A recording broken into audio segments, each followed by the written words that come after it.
এখন আমাকে রেস্টুরেন্টে নিয়ে এসছো কেন? এই রে, আছে তো মাত্র 50 টাকা, আর বিল তো মনে হয় হয়েছে 1000-2000 টাকা।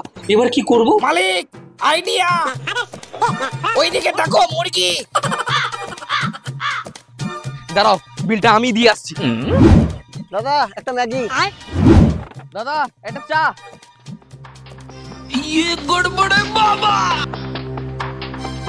लेकिन एक सेकंड দাদা টাকাটা কিন্তু প্রথমে আমি দেখেছি। কিন্তু তুললাম তো আমি আগে না। টাকাটা না তোমার না আমার, টাকাটার আসল মালিক রেস্টুরেন্ট। দাদা এই দাঁড়াও দাঁড়াও। আচ্ছা ঠিক আছে, নাও তুমিই রাখো, শুধু আমার বিলটা দিই। বিল एक कप चाय तो খেয়েছে। আচ্ছা ঠিক আছে, তোমার বিলটা আমি দিয়ে দেবো।